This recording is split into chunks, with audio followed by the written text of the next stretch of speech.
Voilà, je crois que nous sommes en ligne. Bonjour, bonjour à toutes et à tous. J'espère que vous nous entendez bien. N'hésitez pas à nous le signaler dans le chat. Voilà, si vous avez le son et l'image. Bienvenue sur ce webinaire qui s'intitule donc Gagner en résilience en période de crise. C'est un webinaire qui est organisé par Cali Social, une entreprise donc qui est spécialisée dans la gestion, la prévention des risques psychosociaux, la qualité de vie au travail et l'accompagnement au changement. Donc bonjour et bienvenue à nos deux intervenants, Bonjour. Cécile et Francis, Bonjour. Bonjour. que je vais vous présenter. Donc Cécile Serobski, je commence par toi. Donc tu es psychosociologue. Tu interviens chez Cali Social en tant que psychologue, consultante et formatrice. Mhm. Et Francis Boyer, tu es donc auteur, conférencier, consultant, expert en innovation managériale. Et donc tu as aussi créé le site www.innovationmanagériale.com. C'est cela. J'ai tout bon? Okay. Parfait. Donc nous allons passer 60 minutes ensemble sur cette thématique de la résilience. Je vous invite d'ores et déjà à utiliser le chat pour nous poser toutes vos questions. Nous y répondrons soit au fil de l'eau, soit à la fin du webinaire. Donc la résilience, c'est vrai que c'est un sujet dont tout le monde parle, qui fait forcément écho à la situation que nous sommes en train de vivre, que nous avons vécue depuis le mois de mars. Donc c'est un sujet d'actualité. C'est vrai qu'on en parle au niveau sociétal, mais on en parle aussi évidemment de plus en plus dans les entreprises. C'est la raison pour laquelle nous avons souhaité aujourd'hui prendre la parole et donc donner la parole à nos invités. Effectivement, de quoi on se parle quand on parle de résilience? Quels sont les enjeux pour les dirigeants, pour les managers, pour les collaborateurs? Comment agir sur cette résilience? Est-ce qu'il est possible de la développer? Donc Cécile, je vais commencer par te poser la question finalement. De quoi parle-t-on quand on parle de résilience? Oui, merci beaucoup. C'est vrai que le mot résilience, c'est un terme qu'on entend de plus en plus, mais qui est utilisé depuis bien longtemps. Donc en physique, en fait, le mot résilience, ça signifie la capacité d'un matériau à retrouver sa forme après avoir été comprimé ou après avoir subi un choc.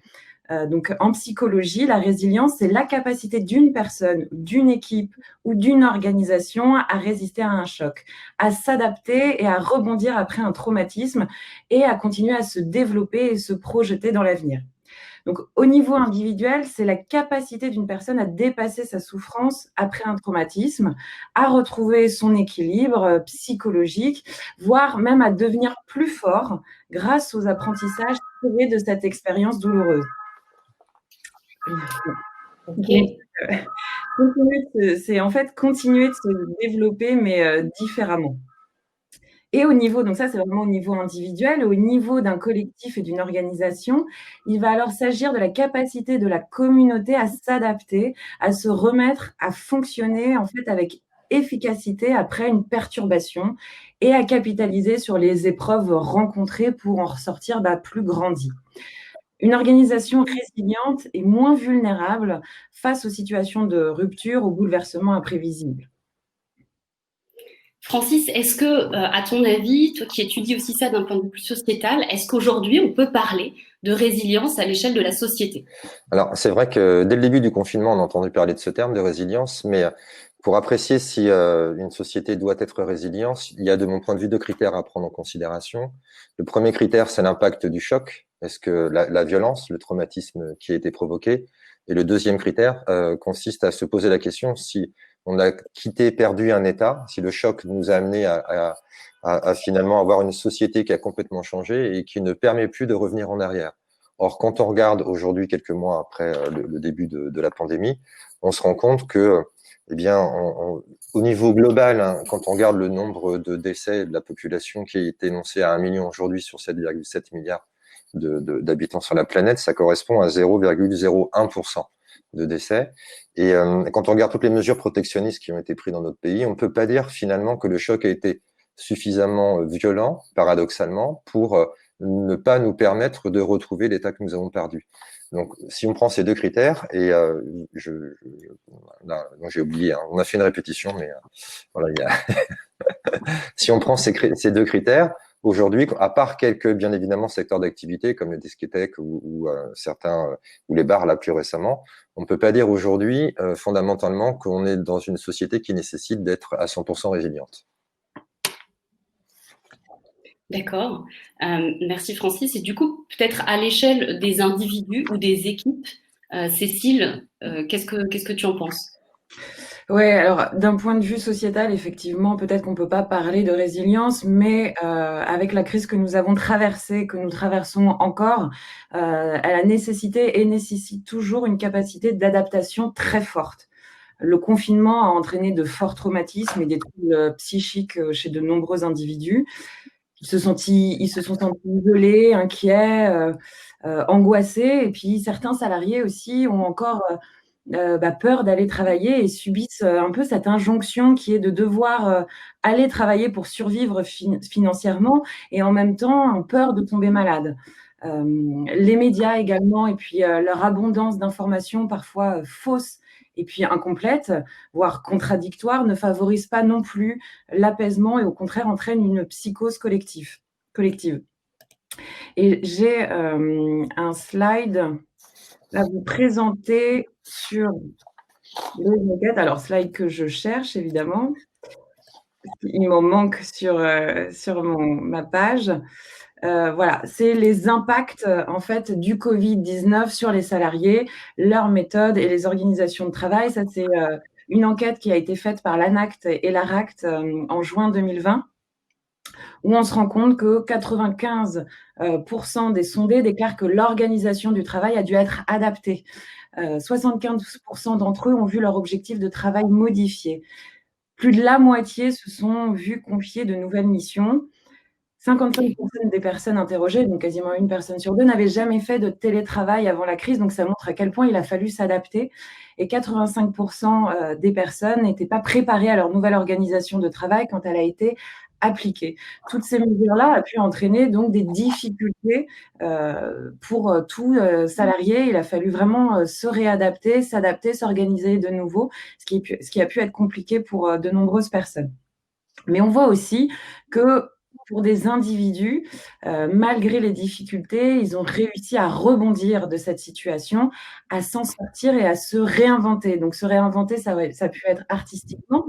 On a vu beaucoup d'artistes créer de nouvelles œuvres. Ça a pu être aussi des changements de lieu de vie, des organisations familiales un peu différentes ou des organisations professionnelles différentes. Et ce qui est important et ce qu'il faut savoir, c'est que tout le monde peut être résilient parce qu'on a tous la capacité en nous à l'être. La résilience, c'est une compétence à développer tout au long de sa vie personnelle et tout au long de sa vie professionnelle. Maurice Cyrulnik, qui est un neuropsychiatre, il identifie 4 facteurs en fait pouvant expliquer la capacité d'un individu à rebondir après un traumatisme.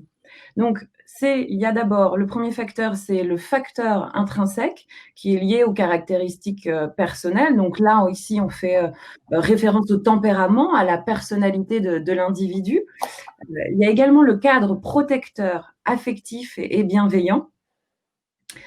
La possibilité de partager l'expérience traumatique vécue avec d'autres personnes, donc le fait d'en parler de ce qu'on a vécu et puis d'écouter aussi les autres. Je sais que pendant le confinement, j'ai fait beaucoup de groupes de parole avec des entreprises pour que les gens puissent parler entre eux. Ce qui fonctionnait très bien, c'était les témoignages en fait, pour essayer de parler de son expérience, de dire ce qui a été beaucoup plus difficile à vivre. Et puis, on continue de faire toujours ces groupes de parole-là pour essayer de voir quelles sont les difficultés qu'on rencontre encore maintenant et puis comment faire pour essayer de s'en dégager, pour essayer d'apporter un peu de résilience. Et dernier facteur qu'a mis en avant Boris Cyrulnik, c'est l'entourage compréhensif et soutenant.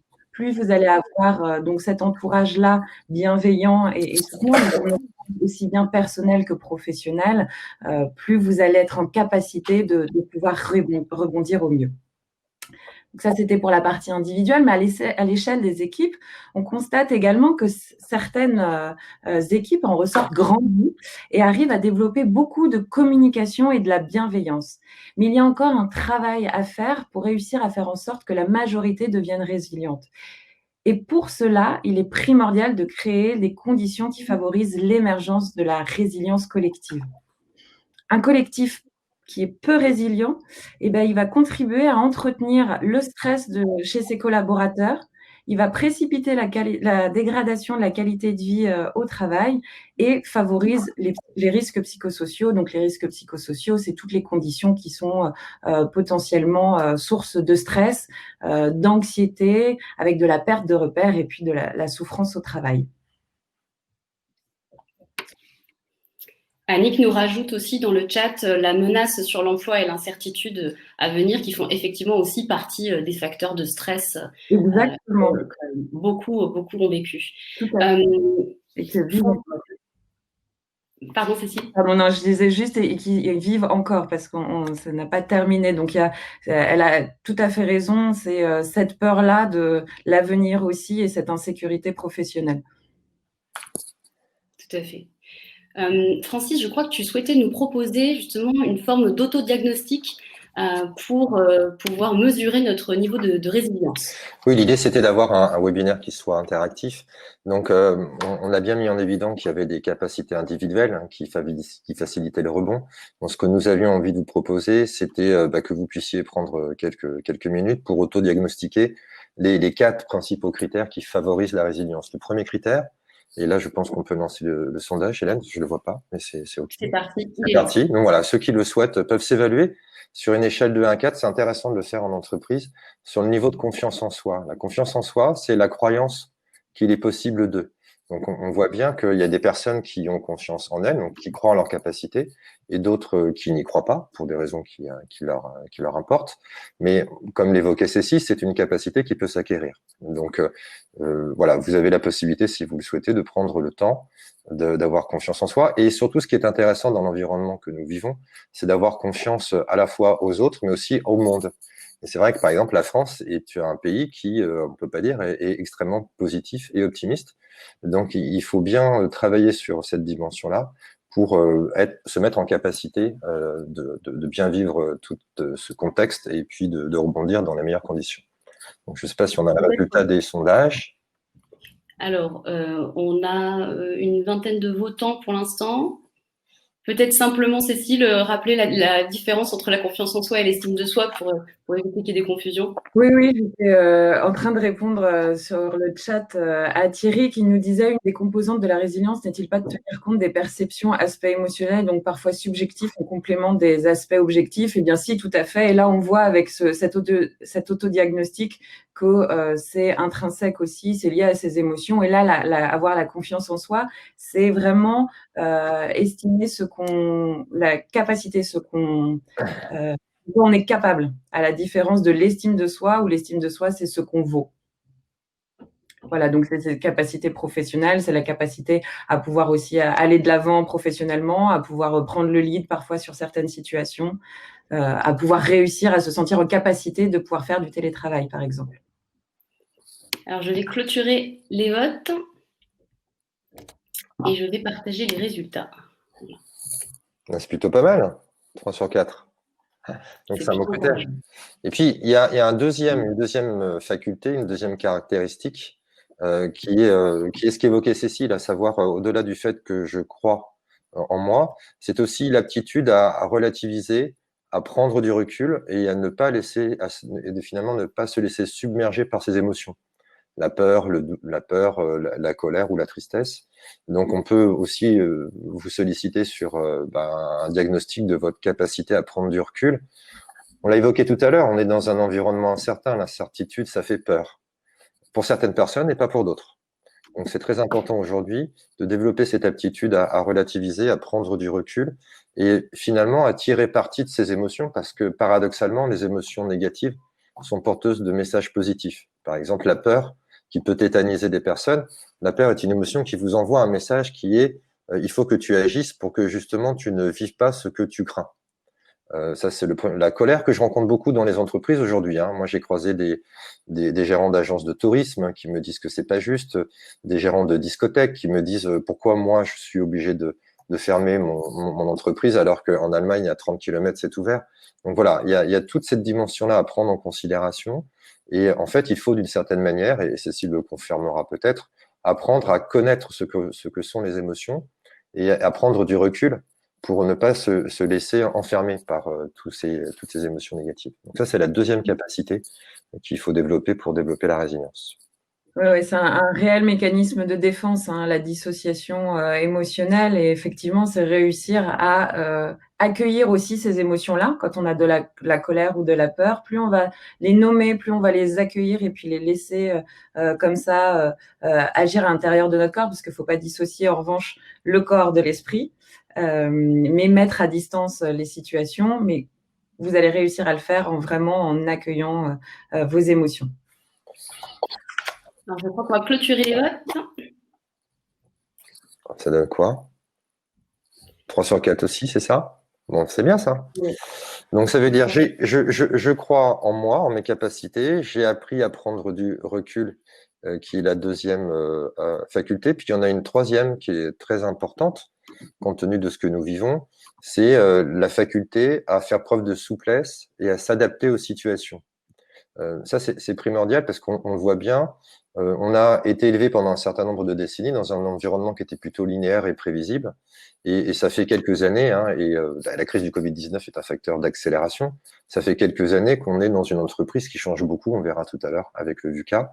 Donc, il y a des personnes qui ont une vraie faculté. Et là, on peut lancer le sondage, hein, si tu veux. Je sais pas, c'est Hélène. C'est fait. C'est fait. Ah, pardon. Qui ont un vrai plaisir, en fait, à vivre les changements parce qu'ils n'aiment pas la routine. Et puis, il y en a d'autres qui ont plutôt besoin d'avoir un environnement prévisible, stable, confortable, parce que ça les perturbe. Donc, la capacité de souplesse, d'agilité et d'adaptation est très importante pour pouvoir justement se permettre d'accéder au rebond individuel. Cécile? Exactement. Exactement. Rebondir, c'est vraiment ce qu'il y a de plus important, c'est la résilience en elle-même, hein. Donc, plus vous allez réussir à avoir cette souplesse et à accepter les changements, plus vous serez facilement résilient. Il y a Thierry aussi, pendant que vous répondez tous au sondage, et je répondais au chat, qui disait une chose intéressante, que l'entrée en résilience, elle peut être compliquée parce que le choc, il est toujours en cours, puisque la crise sanitaire est toujours en cours. Mais ça montre bien l'importance de commencer justement dès maintenant, si ça n'a pas été le cas, et si il y a encore cette difficulté à être souple, à avoir cette confiance en soi, ou à essayer de dissocier ses émotions. Ça montre bien l'importance de le faire dès maintenant. Donc là, on a des résultats, encore une fois, qui sont plutôt positifs, puisqu'on est à 55% à 3 sur 4. Donc, c'est déjà un bon score. Et puis, il y a une dernière aptitude, une dernière faculté, qui, de mon point de vue, est vraiment celle que nous sommes en train d'apprendre, qui le fruit, en fait, de la pensée stoïcienne, qui est que il faut, cette crise, le contexte que nous vivons, sera beaucoup plus facile à vivre si nous avons développé la capacité à faire preuve de discernement. C'est-à-dire à vraiment faire la part des choses entre ce sur quoi vous pouvez agir et vous ne pouvez pas agir, ce que vous pouvez anticiper et vous ne pouvez pas anticiper. Et on voit dans les entreprises que j'accompagne en ce moment, il y a un questionnement, hein, qui se pose, à savoir est-ce qu'il faut que je poursuive tel que je suis et que je lâche pas l'affaire? Faut-il au contraire que je m'adapte, que j'adopte des stratégies de différenciation, soit je vais modifier mon offre, soit je vais en développer une autre, soit je vais racheter, peu importe. Ou est-ce qu'il faut que j'abandonne? Et là, on voit bien que c'est une des principales difficultés dans ce contexte-là, puisqu'on ne sait pas ce qui va se passer, c'est d'arriver à développer cette capacité de discernement pour se concentrer finalement sur sa zone de pouvoir d'action et accepter le fait qu'on ne puisse malheureusement pas tout changer.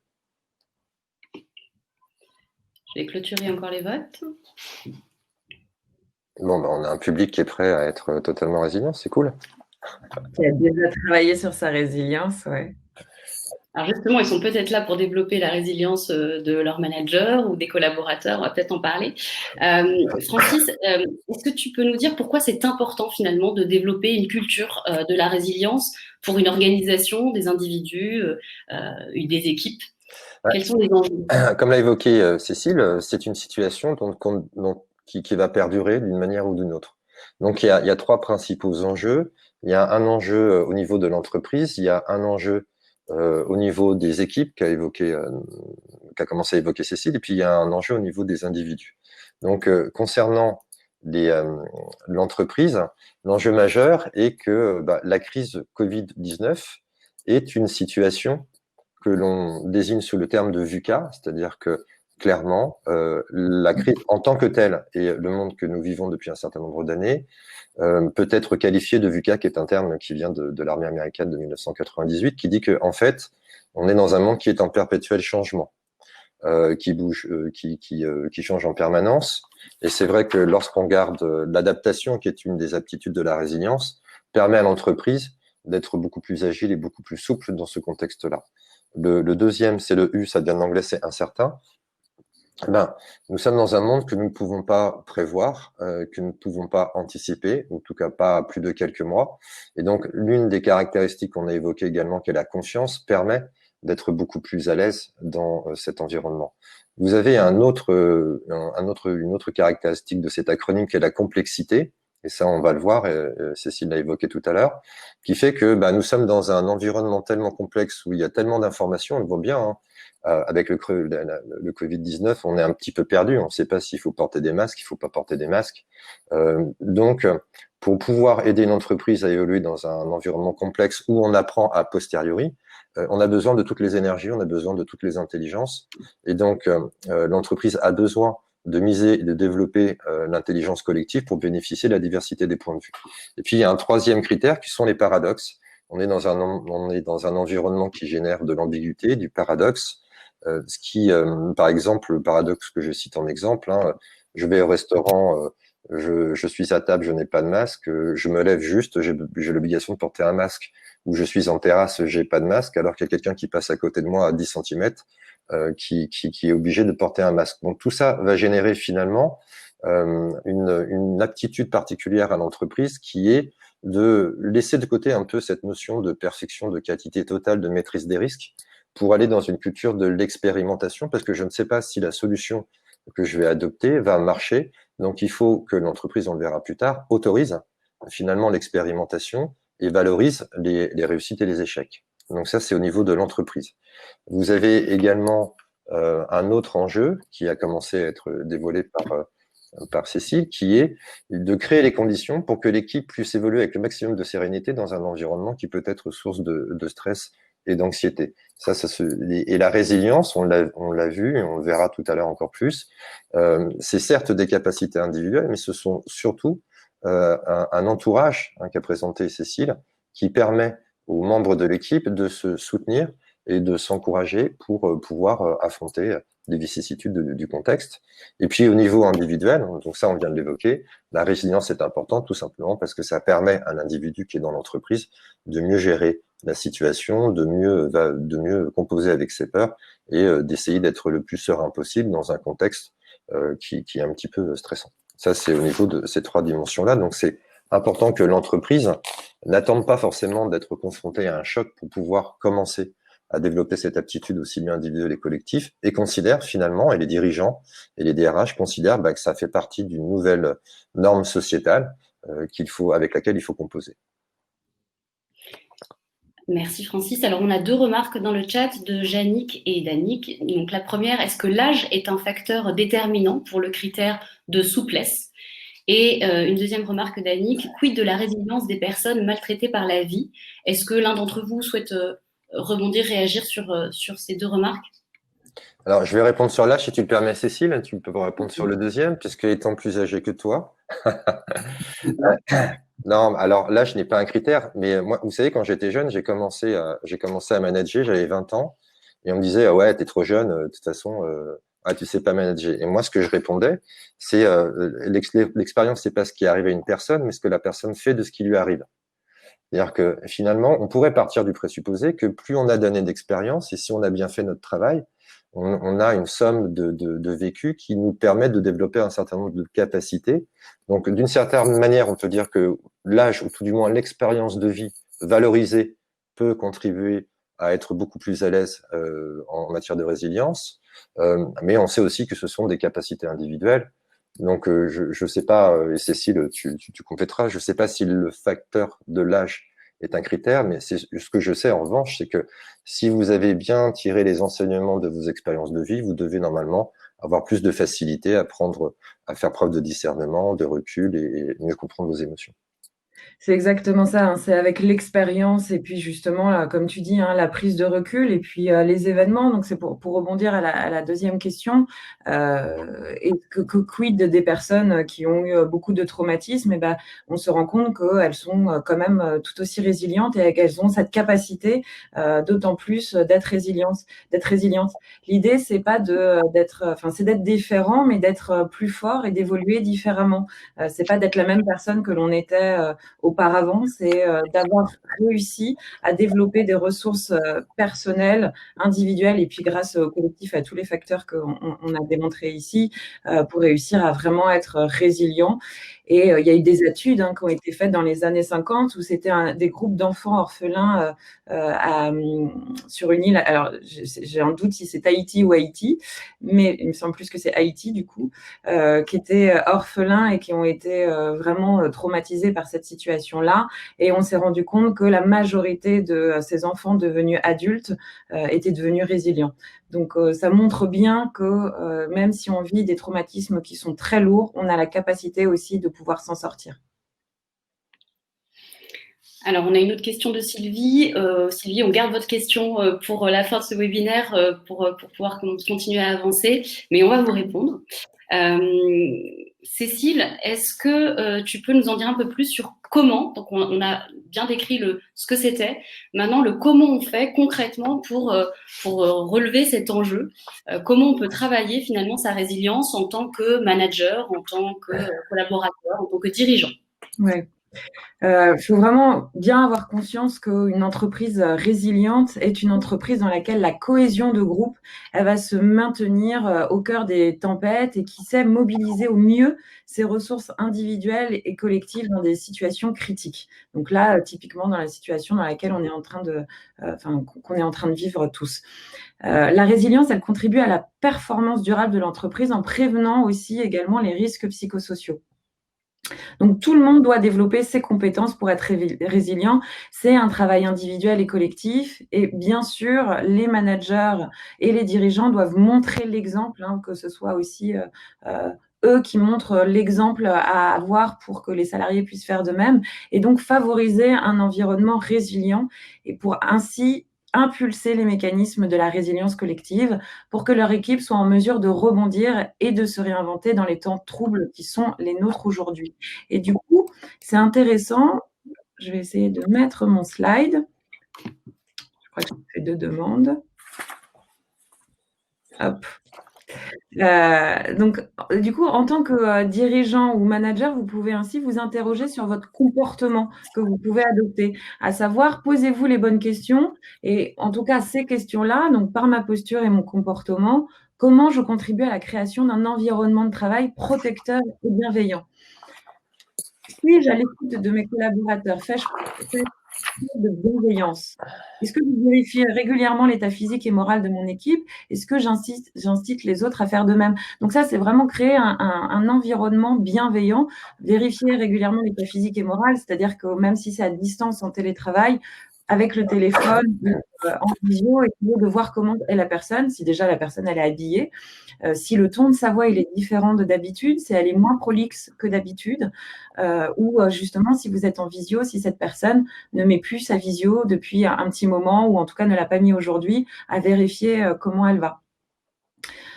Et pareil, instaurer cette culture-là de bienveillance au sein de votre équipe pour que tous les collaborateurs prennent soin des uns des autres. Vous posez la question également si vous prenez soin de votre propre bien-être, parce que c'est important de prendre soin de soi pour pouvoir réussir à être en capacité de prendre soin des autres.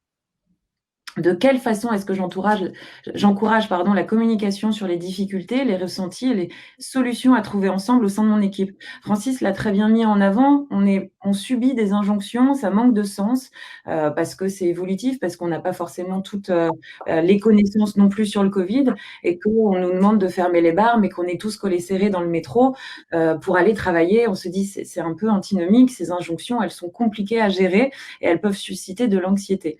Eh bien, l'entreprise l'entreprise, plus elle va communiquer sur les difficultés, plus elle va être transparente aussi sur elle, ce qu'elle ressent et comment elle envisage les choses et apporter du sens, va permettre aussi aux équipes d'être beaucoup plus résilientes. Il y a aussi la question de ai-je travaillé avec mon équipe sur les techniques pour gérer le stress et les limites à mettre en place pour un équilibre pro et perso. C'est important de montrer que l'entreprise a cette envie aussi d'être dans la qualité de vie au travail et que le stress peut apparaître avec l'entreprise, mais aussi apparaître avec la vie privée et le contexte dans lequel on est. Donc, apporter des techniques, que ce soit la cohérence cardiaque, que ce soit de la méditation ou du relâchement musculaire, montrer que l'entreprise a envie que ses salariés soient bien et se sentent bien au travail, ça va être facteur de résilience. Enfin, comment est-ce que je repère les symptômes de surcharge des membres de mon équipe et qu'est-ce que j'en fais? De quelle façon j'encourage les autres à être attentifs à ce sujet? C'est important de se poser la question, de voir entre le travail prescrit et le travail réel, entre ce qu'ils ont à faire et ce qu'ils font réellement. Pour ça aussi, il y a des formations parce que c'est pas si simple d'être résilient non plus. Donc il y a des formations et il y a des coachings individuels et collectifs sur la résilience, donc à l'attention des managers et des dirigeants, également des salariés, qu'on peut proposer afin justement de réussir à développer sa résilience pour prévenir les risques psychosociaux et puis pour manager la résilience. Oui, alors, il y a plusieurs remarques dans le chat. Il y a Olivier qui nous demande vraiment, mais concrètement, comment on met tout ça en œuvre? Quelle démarche opérationnelle proposez-vous? Donc, Cécile, je vois que tu as commencé à parler de formation. Est-ce qu'il y a d'autres choses qu'on peut mettre en œuvre dans l'organisation de façon très concrète? Oui, totalement. Pour gagner en résilience, après, c'est d'un point de vue, là, c'est plus entreprise. Donc, il y a des choses qui peuvent être mises en place. Je sais qu'il y a certaines entreprises qui ont mis en place des capteurs aussi RPS. C'est des personnes qui sont ni managers, qui n'ont aucun statut hiérarchique, qui sont un management un peu horizontal et qui sont des capteurs RPS pour essayer de repérer un peu les personnes qui pourraient être en difficulté ou pourraient potentiellement être en souffrance. Il y a aussi un système d'ange gardien pour une entreprise, c'est-à-dire que c'est une personne qui vote, qui prend un autre collaborateur et de manière complètement anonyme, il ne va jamais exprimer qu'il sera l'ange gardien de cette personne, mais pendant une journée, il va essayer d'être attentif à l'autre, à essayer de lui apporter des petites attentions. Ça peut être un thé déposé, ça peut être un post-it avec un compliment sympa, sans dire que c'est lui. Donc vraiment tout ça, ça va permettre de favoriser un climat bienveillant et puis source de résilience. Mais d'un point de vue aussi individuel, pour gagner en résilience, au-delà de... Enfin, je vais peut-être un peu trop vite, mais je ne sais pas, Hélène, par rapport à la question, pour gagner en résilience, au-delà de tenter d'avoir une vie saine, où l'on se repose, on pratique de l'exercice et on mange sainement. J'essaye toujours de mettre mon slide. J'ai toujours un petit souci, moi, avec les slides. Voilà. Pratiquer de l'exercice, essayer de bien dormir, tout ça, c'est vraiment des facteurs qui vont essayer de favoriser la bienveillance. Il est important de maîtriser son stress, ça je vous l'ai dit, donc par des techniques éprouvées comme la cohérence cardiaque. Si vous pouvez regarder des applications qui sont assez bien faites sur la cohérence cardiaque. Apprécier aussi ce que l'on a et accepter l'imperfection, ça va favoriser vraiment l'acceptation des changements. Et à savoir que aussi, en tant que manager ou dirigeant ou en tant que collaborateur, si vous avez une ligne d'écoute avec des psychologues, n'hésitez pas à vous en servir afin d'avoir un partenaire tiers et neutre pour exprimer vos émotions et vos ressentis et vos éventuelles difficultés. Et vous pouvez également inciter vos collaborateurs à se servir de ces cellules d'écoute. Après, je peux vous parler de la lettre à vous-même. Alors peut-être juste avant ça, ce serait bien qu'on remonte à l'échelle de l'organisation de l'entreprise. Comment on peut faire, Francis, au niveau d'une organisation pour travailler et développer sa résilience? Alors, pour moi, il y a des choses, et pour continuer dans ce qu'évoquait Cécile, je crois que Développer la culture de la résilience se passe au niveau de l'état d'esprit d'une part, donc au niveau identitaire. Souvent, on peut utiliser les valeurs d'entreprise pour légitimer un certain nombre d'actions. Et puis, surtout, la culture de la résilience repose sur l'initiative de l'entreprise. Cécile l'a évoqué tout à l'heure, il y a non seulement des aptitudes individuelles, mais surtout un entourage qui est à la fois affectif, bienveillant, au sein duquel les personnes peuvent partager leur vécu, leur ressenti, et se sentent compris et soutenus. Donc ça veut dire que l'entreprise peut profiter finalement de cette crise pour saisir une opportunité qui est d'instaurer de nouveaux rituels de management, parce que de mon point de vue, l'entreprise a deux rôles essentiels quand on est dans ce genre de contexte. Un premier rôle qui est d'autoriser et un second rôle qui est de protéger. Autoriser quoi? Autoriser l'expression des ressentis, comme par exemple une pratique concrète qui est l'expression des humeurs en début de visio, par exemple, pour avoir un indicateur. Ça peut être sous forme de météo, ça peut être sous forme de feu tricolore. Et puis, l'autorisation aussi de prise d'initiative. C'est-à-dire que je t'autorise à ton niveau à prendre des initiatives et je te soutiens. L'autre volet, c'est la protection. C'est-à-dire que comme on est dans un environnement qu'on ne peut pas prévoir, où on est un peu malmené, où on a perdu des repères, l'entreprise doit, pour soutenir cette capacité de résilience et cette culture de résilience, protéger les collaborateurs. Par exemple, vous avez deux exemples que j'aime bien citer, qui sont Blablacar. Blablacar, ils ont instauré un rituel qui s'appelle Fail, Learn and Succeed, qui fait d'ailleurs qui est une des 4 valeurs de Blablacar. Ce rituel consiste à autoriser les personnes à dire, voilà, moi j'ai pris l'initiative, j'ai échoué, donc fait, j'ai appris, donc learn, et voilà ce que je vous montre, c'est-à-dire que je vais partager avec vous cet échec-là pour, que vous puissiez ne pas le vivre parce que moi je l'ai vécu, donc on voit bien que là on est vraiment dans une démarche de solidarité, et deux, parce que ça va nous permettre d'apprendre ensemble. Donc là, on est sur une pratique, un rituel, et chez Sony Music, ils sont même allés plus loin parce qu'ils ont conditionné l'évocation des échecs à l'attribution d'une prime financière en disant, bah, nous, si on veut que dans cet environnement qu'on a décrit, qui est VUCA, qui est pas évident, si on veut s'en sortir, ça nécessite qu'on fasse preuve d'audace. Et donc, ça nécessite qu'on prenne des initiatives. On ne sait pas quelles seraient les initiatives qui vont marcher. Donc, plutôt que d'éviter d'en prendre parce qu'on a peur, parce qu'on a vu que la peur était aussi une des caractéristiques, eh bien, on va valoriser tous les échecs qu'on a vécus pour en faire quelque chose de positif, ce qui nous aide au rebond finalement. Donc, la résilience, c'est aussi accepter d'échouer et surtout s'autoriser à apprendre de ces échecs. Et pour ça, l'entreprise elle a deux rôles majeurs de mon point de vue, qui sont d'autoriser et de protéger. Donc, pour moi. Alors, on a Marie-Sophie qui nous demande. Pardon, tu voulais rajouter quelque chose? Non. On a beaucoup de questions et de réactions sur le chat. Marie-Sophie qui nous demande, est-il possible d'avoir des techniques concrètes? Donc, Cécile a commencé à nous en parler, à nous montrer déjà plusieurs choses qu'on pouvait faire. Vous aurez évidemment accès à la présentation à l'issue de ce webinaire. Et il y a un autre exercice dont tu souhaitais nous parler, Cécile, je crois, la lettre. Oui, parce que pour développer sa résilience, ce qui est important, c'est par exemple, on peut utiliser l'artistique, le côté artistique, faire du théâtre par exemple, ou utiliser l'humour.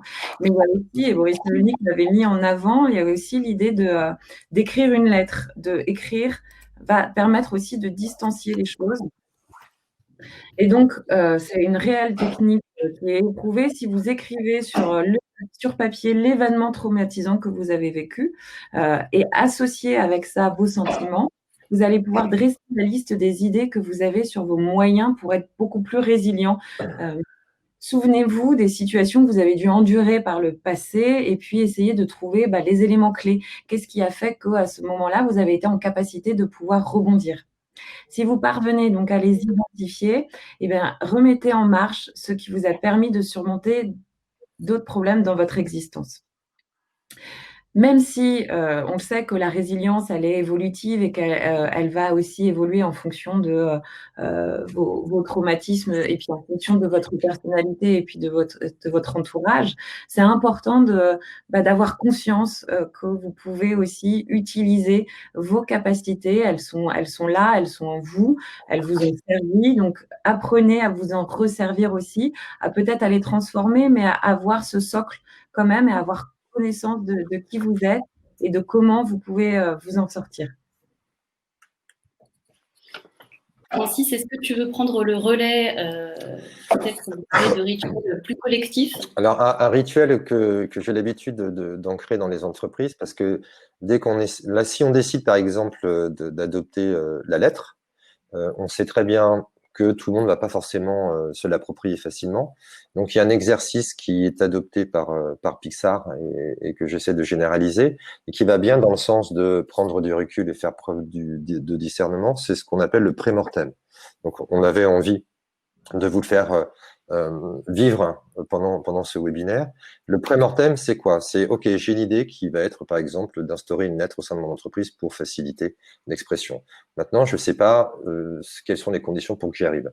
Donc, on va procéder à cet exercice qui est en 2 étapes. La première étape, c'est de dire, voilà, on a décidé d'instaurer la lettre dans l'entreprise, mettons, au mois d'octobre. Nous sommes au mois de janvier. Et on va vous poser une question, comme ça vous allez vivre ce qu'on a l'habitude de faire. Nous sommes au mois de janvier 2021 et c'est un vrai échec. Et ce qu'on vous invite à faire à travers le chat, c'est d'expliquer les raisons pour lesquelles l'entreprise et les personnes ont eu des difficultés à s'approprier la lettre. Donc on part d'un présupposé pour nous aider à aller sur le discernement. On part du présupposé que ça n'a pas marché. Donc voilà l'exercice Hélène, qu'on avait envie de vous proposer, si vous voulez écrire les raisons pour lesquelles, finalement, cet exercice proposé par Cécile, qui est très bien, est un échec. Donc, on accepte l'idée de l'échec. J'aime bien la phrase « on accepte l'idée de l'échec », c'est très important.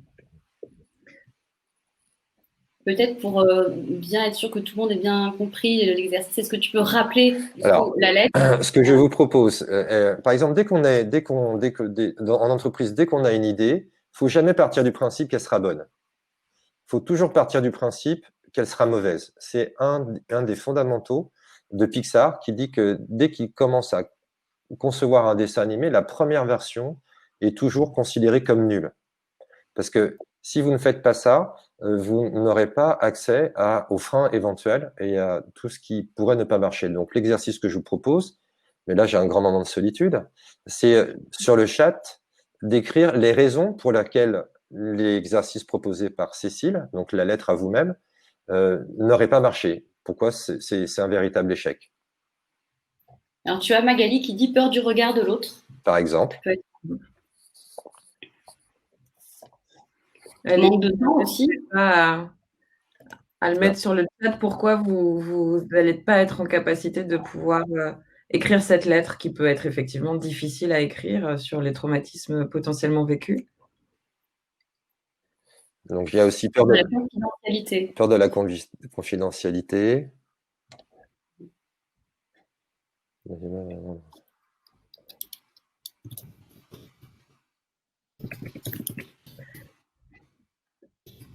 Les salariés n'ont pas compris le sens, nous dit Sandrine, pas de facilité à l'écriture. Ça, c'est important aussi, de vraiment donner du sens à pourquoi on fait les choses, quand on est en équipe et quand on est avec un collectif. Après, alors après, j'ai quoi? OK. Manque de sincérité, anonymat, on revient aussi, et pas à l'aise avec l'écrit, la communication. Donc, on peut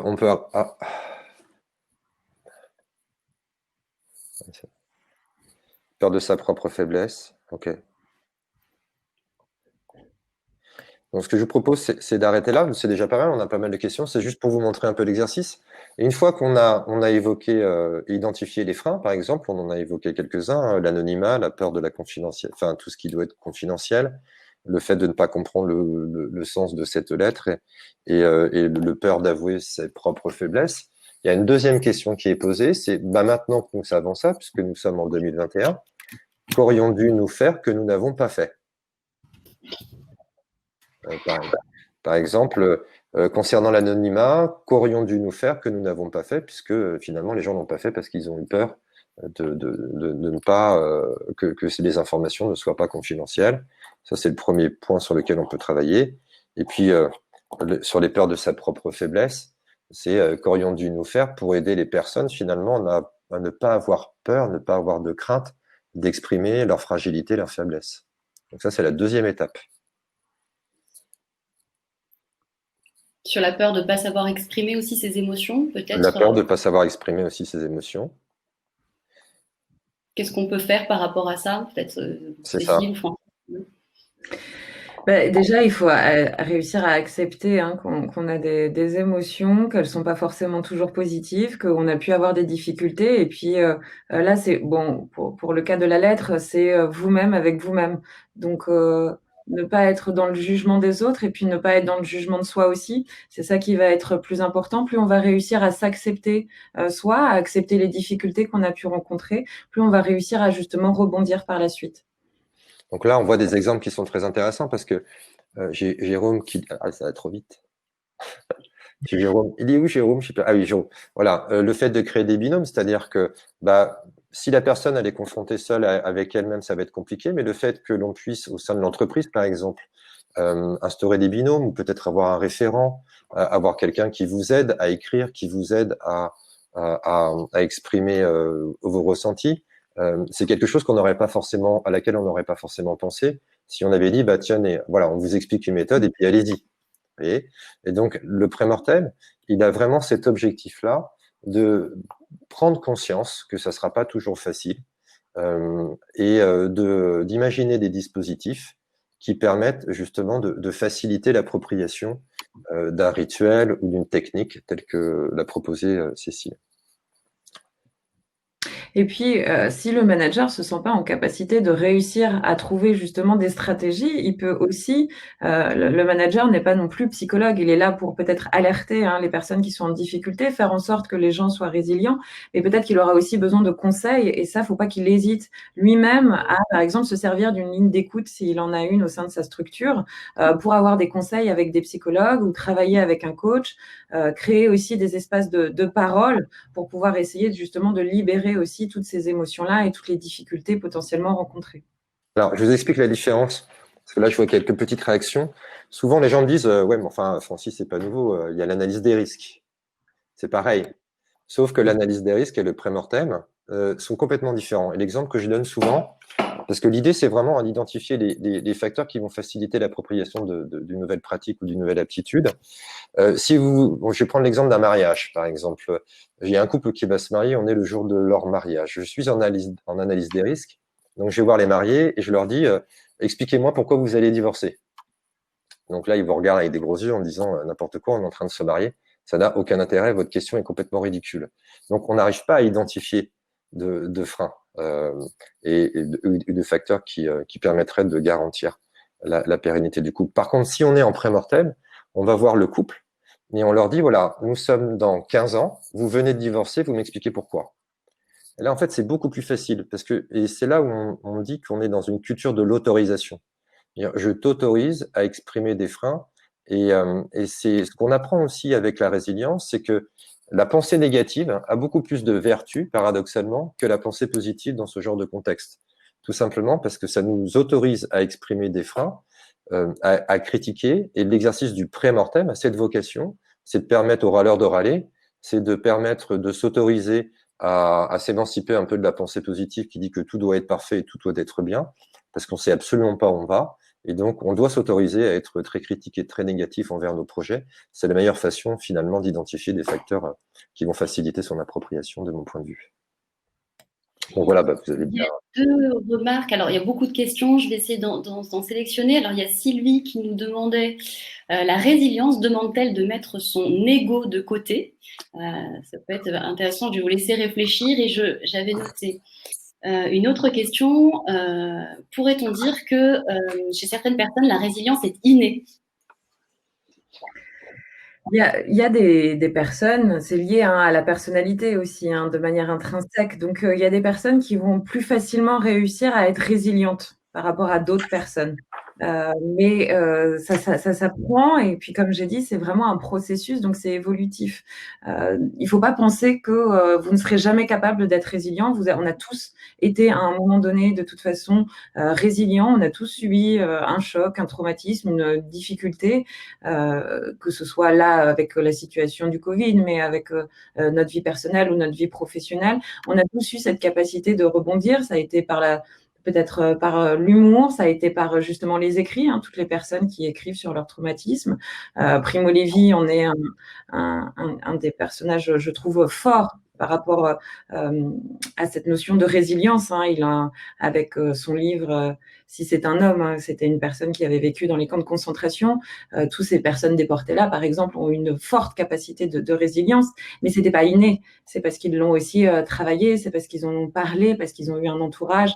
Donc vraiment, il y a cette notion de peut-être des personnes sont plus résilientes que d'autres, plus facilement, mais ça se travaille, on peut tous y arriver.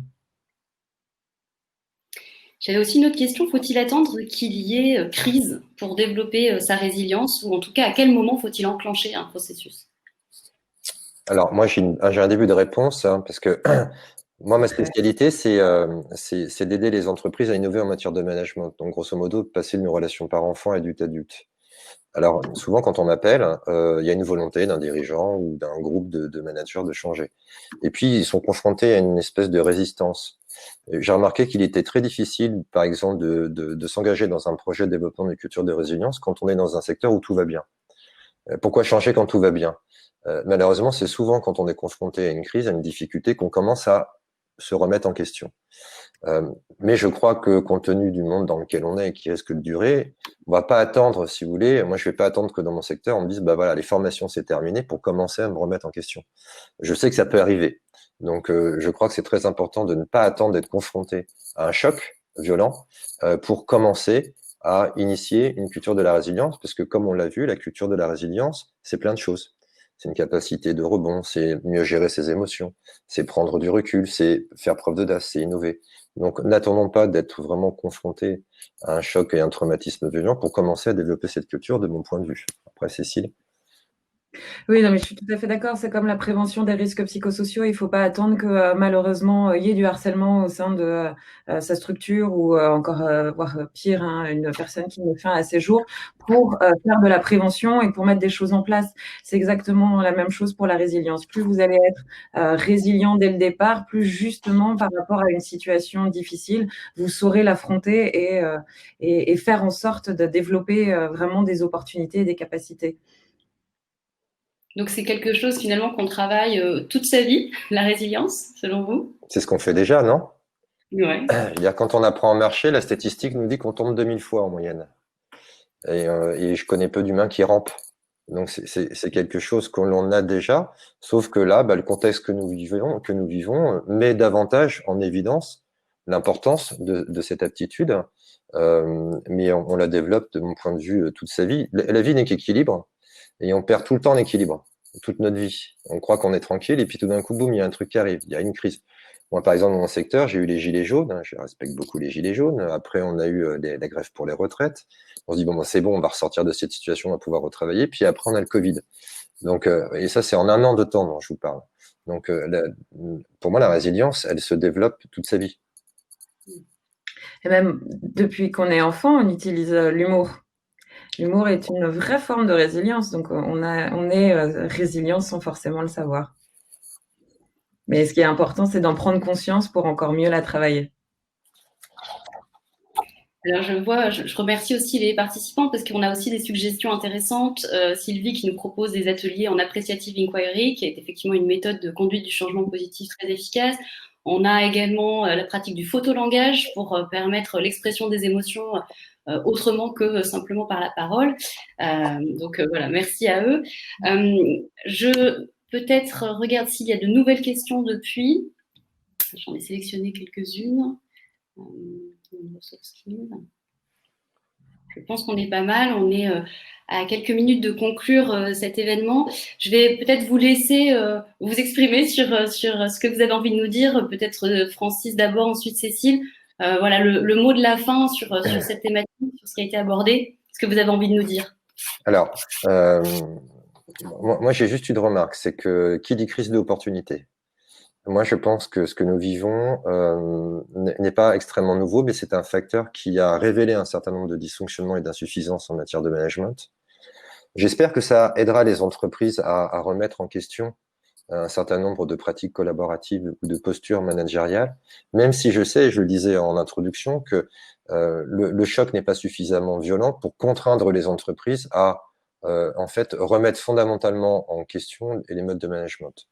Je crois que le confinement enfin en tout cas cette crise a éveillé un certain nombre de consciences et il va d'une certaine manière accélérer la transformation qui s'est déjà engagée avant le confinement pour finalement instaurer un mode de collaboration qui soit davantage basé sur la confiance, la bienveillance, l'autonomie, la collaboration, etc. Tout ce qu'on connaît. Donc, mais on voit bien que la résilience, c'est pas uniquement une nouvelle manière de faire ensemble, c'est aussi une nouvelle manière d'être ensemble. Et l'innovation managériale, c'est juste essayer de changer un certain nombre d'états d'esprit et de postures pour mieux travailler ensemble et s'adapter à un environnement que l'on a décrit comme étant VUCA. Donc, et ça ne se réduit pas du télétravail. C'est vraiment de nouvelles manières de travailler. Donc, moi, je pense que je suis relativement confiant, même si c'est un peu difficile en ce moment. Mais je crois que si les entreprises ne sont pas toutes impactées par cette crise, il n'en demeure pas moins que c'est une véritable opportunité de prendre le temps de réinventer tout ou partie de son management. Pour moi. Très bien. Merci. Donc, tu es confiant. Cécile. Oui, alors moi je pense que bon, malheureusement la crise sanitaire, sociale et économique que nous traversons va pas se terminer demain. Voilà, on est peut-être qu'au début, donc c'est important d'être résilient dès maintenant et en tout cas important aussi d'avoir une conscience collective sur les impacts psychologiques que celle-ci entraîne et surtout sur les ressources, les capacités que nous avons individuellement et collectivement. Rebondir, aller de l'avant, prendre soin de soi et soin des autres. C'est vraiment ce qui est important et comme l'a très bien, à juste titre, souligné Francis, cette crise, elle doit être prise comme une opportunité, une réelle opportunité de se renouveler. Je le dis à chaque fois lorsque j'interviens, mais vraiment, ce qu'il y a de plus important, c'est de pouvoir prendre soin des autres et de passer par soi et prendre soin de soi pour être en capacité de prendre soin des autres. C'est comme quand dans un avion, c'est une collègue qui disait ça et j'ai un peu repris cette idée-là parce que je la trouve vraiment très chouette. Dans un avion, quand il y a une pressurisation, eh bien, c'est d'abord son masque à oxygène qui tombe pour soi, pour après mettre le masque à l'autre. Et c'est vraiment ça, c'était Sylvie qui l'avait souligné aussi sur le chat, c'est mettre en avant tous les soft skills qu'on peut avoir pour réussir à être bienveillant et être dans un rapport de résilience collective. Bien, merci beaucoup. On a des messages, des chouettes messages sur le chat. Carpe diem nous dit Magali. Voilà, donc, merci aussi Carola. Donc, vous retrouverez l'intégralité de ce webinaire donc en replay sur Webikeo. Vous pourrez également accéder au support de présentation avec l'ensemble des exercices qui vous ont été proposés. Si vous avez plus de questions, je vois que Émilie nous demande comment on fait pour insuffler ce changement. Moi, je vous invite à contacter Francis ou Cécile. Je vous mettrai les coordonnées également dans la présentation. En attendant, mais je vous souhaite une très belle journée. Merci encore pour vos interventions, vos participations. Merci à nos deux intervenants. Merci à vous. Et puis à très bientôt à tous. Merci, bonne journée. Bonne journée à vous. Que la force soit avec vous.